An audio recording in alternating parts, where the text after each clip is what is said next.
Okay, here is a limiting reagent problem that is about as hard of a problem that can be asked. The only thing I can make it harder is if instead of giving you the actual reactants, I give you the names, and you had to turn that into a balanced chemical equation. So, saving you a little bit there. This limiting reagent problem, obviously I'll just sort of tell you what the question is.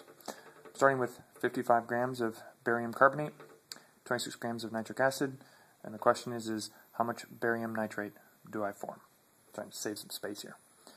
And I will tell you that it only goes to an 83% yield. So of course the first thing we would need to do is make sure we have a balanced chemical equation. And this one's actually pretty easy in that everything is a 1 except for the nitric acid. So as we know, if we're given an amount of our two reactants, not really told which one is in excess or anything, first thing we have to do is figure out which one's going to run out. What is the identity of the limiting reagent? That's going to sort of dictate all of our calculations. So for us to figure out what the limiting reagent is, we use our standard method, which is pick a reagent. In this case, I'm going to pick, and it, of course, it doesn't matter. I'm going to start with one of the reactants. I'm going to choose the nitric acid. I'm going to take my mass of nitric acid and figure out what mass of the other one I need. And remember, this is hypothetical, meaning we're just sort of playing pretend here for a moment just to figure out who the limiting reagent is. We're not actually doing any calculations. This is our hypothetical limiting reagent determination. So I've got grams of nitric acid. I know that nitric acid is 63 grams per mole. I know the ratio is 2 to 1. 2 mole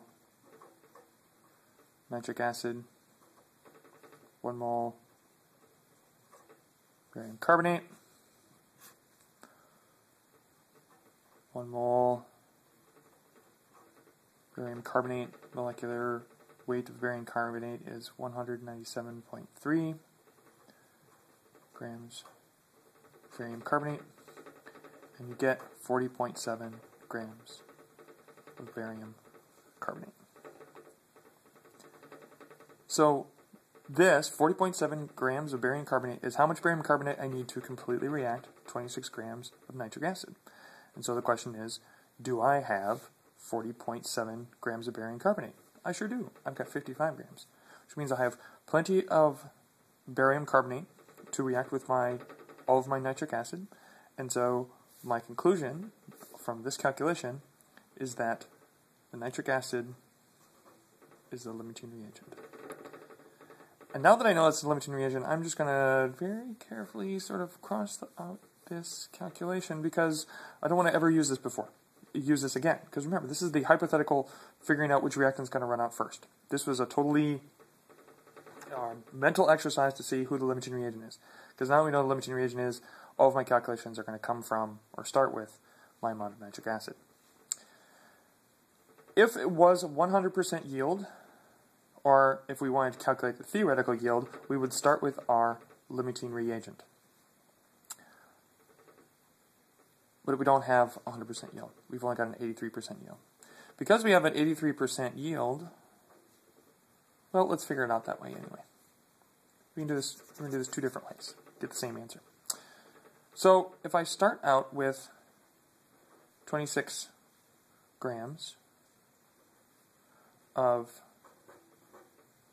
nitric acid, I can calculate how many grams of barium nitrate are made. So we can start with my mass of nitric acid because, again, we're using nitric acid because it's our limiting reagent. We convert that into grams of nitric acid to moles of nitric acid, moles nitric acid to moles of barium nitrate, which, now I'm actually running out of space, I can convert moles of barium nitrate to grams of barium nitrate. This would be then my theoretical yield. My mass of barium nitrate would be my theoretical yield, is calculating if all of the nitric acid reacts. But we are told it's only an 83% yield, so if I wanted to get the actual yield, I would take the theoretical yield, this number, and multiply it by 0.83. Because it's an 83% yield. So the actual yield is less than the theoretical yield, and it's only 0.83 that of the theoretical yield. That's my answer.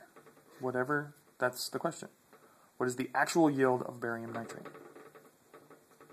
Now, just for sort of completeness, I could alternatively start with, instead of starting with my limiting reagent and figuring that out, is to think about how much actual nitric acid actually reacted. Well, if I know that I have 26 grams of nitric acid, but I know that it's only 83% yield, that means that only 83% of the nitric acid actually reacted. So that means 21.6 grams of nitric acid actually reacted. That's important. This is the actual mass of nitric acid that reacted. Now, any sort of questions about how much product do I make, how much barium carbonate reacts, how much any of my products are, could all start with my mass of nitric acid. This is the truth. This is the fact. This is what happened. 21.6 grams of nitric acid were reacted. So if I needed to, for example, calculate the mass of barium carbonate that's left over, so leftover excess reagent, I would start with my 21.6 grams of nitric acid. Move my camera down a little bit. My 21.6 grams of nitric acid, which I would convert into number of moles of nitric acid, which I convert into number of moles of barium carbonate, which I convert into grams of barium carbonate that actually reacted. Again, this is the truth. This is what happened. 21.6 grams of nitric acid reacted. So I start with 21.6, go grams to moles, moles to moles, moles to grams. That gives me the grams of barium carbonate that reacted. So if I take 55 grams of barium carbonate,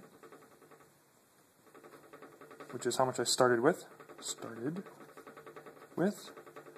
I take the grams of barium carbonate that reacted, I take those two numbers and subtract them, I will get mass barium carbonate remaining. How much is left over? And that was my question. Good luck.